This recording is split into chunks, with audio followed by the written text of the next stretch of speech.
it legal.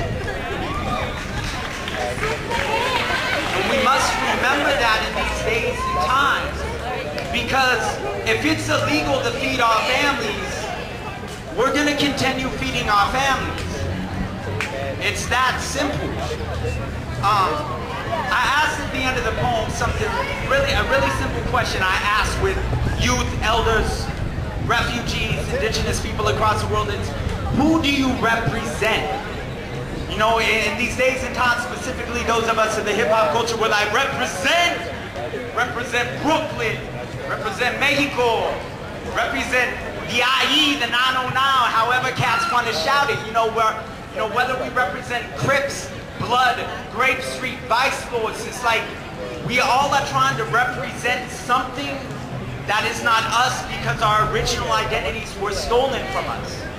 Because we have been told the shades of our skin, the shapes of our bodies, the shades of the way we love each other, whether it's the same gender, opposite gender, or we refuse to believe in the borders of genders, that we look for other ways to represent and to hold on to something instead of saying, what I am trying to represent really is myself, my family, my people, and all people. I do represent my family, and I really want to share a couple pieces on my family, my people, and all people, to really just speak to this issue of SB 1070, which is not solely an issue of Arizona, and the criminalization of faces, because that's what the question really is. It's like looking at someone being like, I think you're illegal, I'm gonna check your papers. Or even if you have papers, you cannot leave your house without them, because if you can't prove your legality, then you're sent to a country where they assume you're from. We have to state that, it's where they assume you're from. Because people from El Salvador get deported to Mexico every day. And that's not their family. To Guatemala, to Honduras, people from Mexico, vice versa. You know, and if you're Pinoy, Filipino, and you have a Spanish last name, you're really getting screwed because you don't know what continent you're going to end up on. You know, it's really this issue of faces, of I think you look this. I think you look like an illegal human being. Not illegal alien, NAFTA, NASA, whatever they want to call us. But really an illegal human being. My family, we have a very unique experience. Unique to us, which ironically is not so good. We were born stars but crashed. Now rhyming bars 16. At night, underage men and overage men go to clubs and pick up on those barely 16. Underage men behind bars do bits in 16.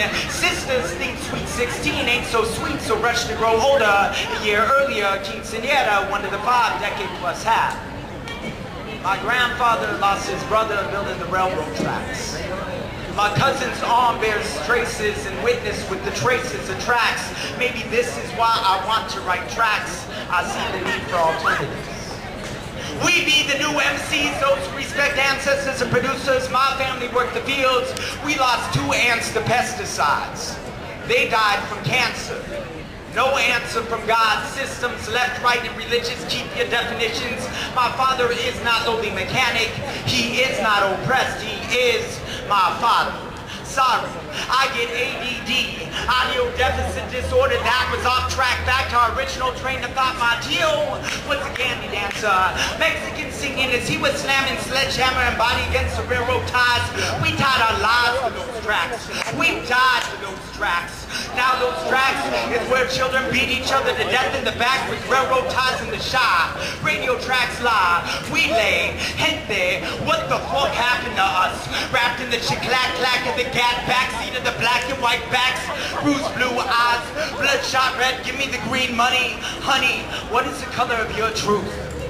Indigo. Us, wrapped in the chick-clack-clack of the gat backseat of the black and white backs. Bruised blue eyes, bloodshot red, give me the green money. Honey, what is the color of your truth? Indigo.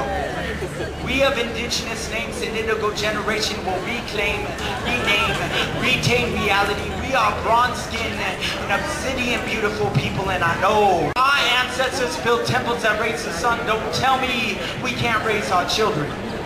Your visions are playing secrets with secrets beneath ocean floors. Your tomorrow is like land underneath Los Angeles vault. Love yourself enough to carve a new philosophy, prophecy. Those who were discovered will discover the next world. We will build it audibly. We will name it the new word. Columbus will be censored, as will all those who stole our stories. They will learn to sit in silence and listen. Just listen and listen. Just listen, because we were born stars but crashed. It is no wonder we do not do well with systems of oppression or gravity. We were never designed to be held down in the first place.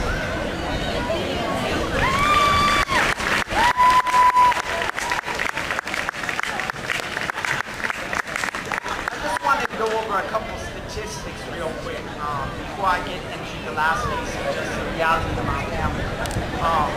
Because to me, here's the thing, is I can talk about SB 1070 every day. I can talk about the millions, the thousands who are affected. I can talk about its disproportionate echoes onto the trauma that will be inflicted on our internal psyche, our emotional psyche, how that plays out in your physiological relationship, and things like diabetes that come through hypertension.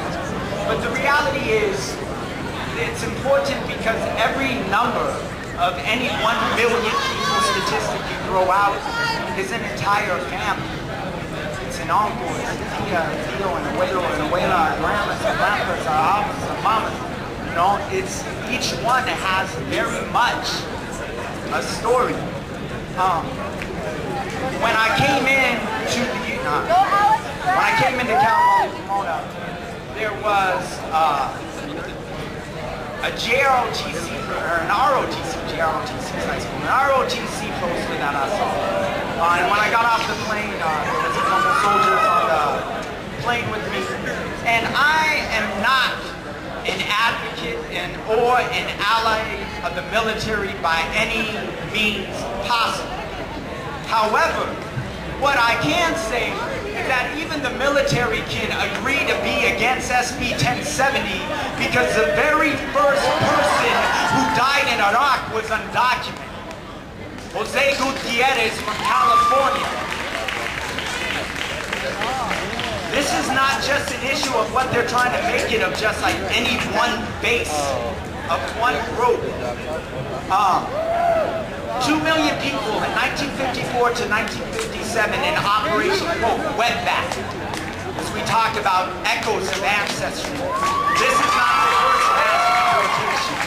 In the 1920s, during the Great Depression, when they deported a lot of people, whether they had papers or not, based upon appearance. Notice the similarities, economic crisis.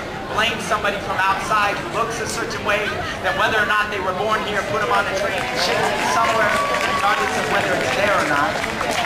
1954 to 1957, same thing, 2 million people deported in Operation Wetback.